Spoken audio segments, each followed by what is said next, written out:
racing fans, we're here today at Orlando Speed World with Mike Litch, the customer service manager for PowerTech. He has been lucky enough to drive this brand new 2020 F-150 down the track, and he's been driving it a couple days to do some testing for us. Mike, tell us a little bit about how your first pass down the track went and what your experience was. It was good. The truck was pretty easy to get down the track stock. We didn't have a lot of wheel spin issues.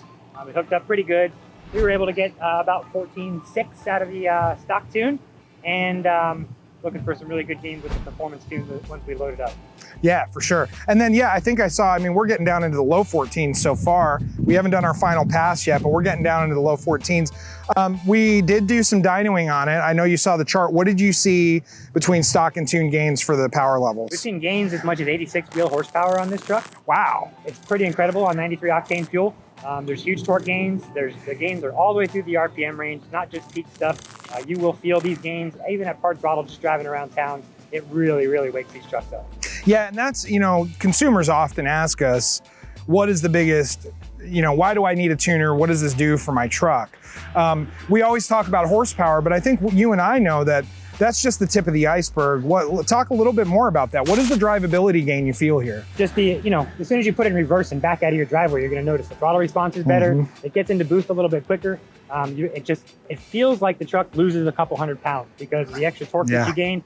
It just is so much more sporty and fun to drive. You get rid of a lot of the lag, and the transmission is behaving better. You feel better shifts, you feel more positive shifts, you can tell what's happening, and it just provides so much more feedback to the end user. Yeah, now in this truck, we have an Edge CTS3 monitor. Tell us a little bit, tell the users out there a little bit about what you use that CTS3 monitor for when you were going down the track. What are some of the key parameters you were looking at and why? Yeah, well, we're logging a ton of stuff, you know, just so that the calibrators can have a good insight as to what's happening in the vehicle as it goes down the track and how it's behaving with the tune. But some of the key things that anybody wants to see, obviously you can see RPM, you can see things like your actual intake air temperature, which is huge, especially on a turbocharged vehicle. Everybody's chasing a cold air intake and trying to figure out how to keep their temps down. Well, this gives you the ability to see it in real time, understand what your changes may have done to affect that in real time and when you're at the track. So it's a ton of information.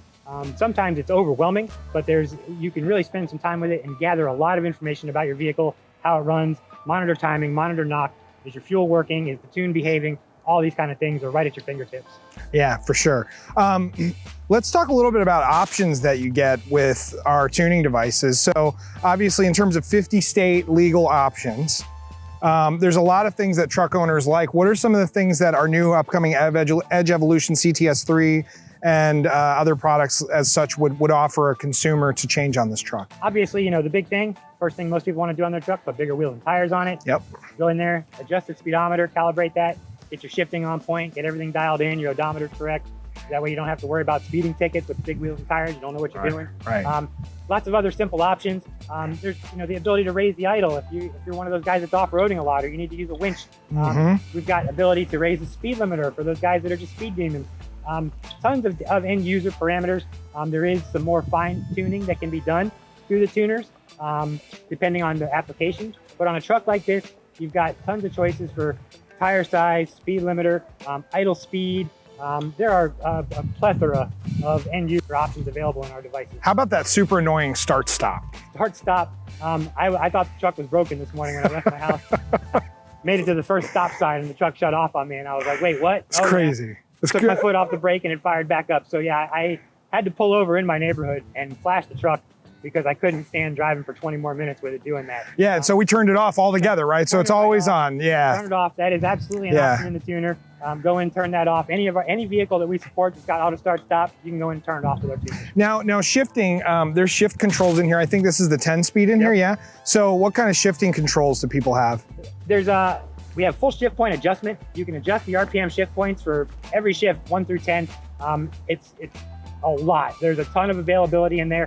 If you've made some improvements to breathe up higher, extended the RPM range on your truck, no problem. You can bump the shift points up a couple hundred RPM, 1,000 RPM.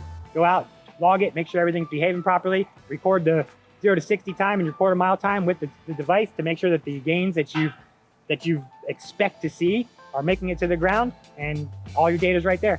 Yeah, so we're gonna have 2020 F-150 tuning out here shortly from Edge, Diablo, and Superchips, all our 3 brands. Stay safe out there, racing fans. We'll see you soon.